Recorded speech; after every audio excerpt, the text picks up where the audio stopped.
พี่น้องมื้อนี้สิยาวน้อยนึงเด้อสุเจ้าเพราะว่าข้อยสิมาเว้าเรื่องประสบการณ์ Facebook ที่ข้อยได้เจอเนาะข้อยหันน่ะผ่านเบิดทุกอย่างสร้างรายได้จาก Facebook สร้างรายได้จากเนื้อหาข้อยผ่านทั้งเพจข้อยก็ผ่านเนาะและ Facebook ส่วนตัวข้อยก็ผ่านผ่านสร้างรายได้จากเนื้อหาและบัดนี้มันสิมีปัญหาสุเจ้าและติดปัญหาคือตั้งค่าสุเจ้าเพราะว่าก่อนหน้านั้นน่ะตอนเฮาตั้งค่าฮับดาวนะใส่เป็นประเทศลาวนะสุเจ้ามันสิติดอยู่ตัวนั้นตัวทางเพจคือกันบัดเวลาเฮา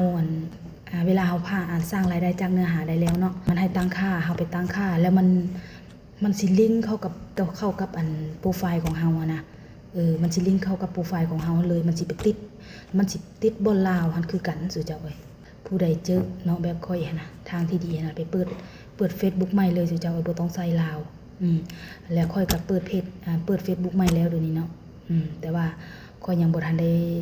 ตั้งค่าบ่ทันได้ผ่านเกณฑ์มันเฟซที่มันเป็นลาวนะแนวใดก็แม่นบ่ได้แหละพี่น้องเอ้ย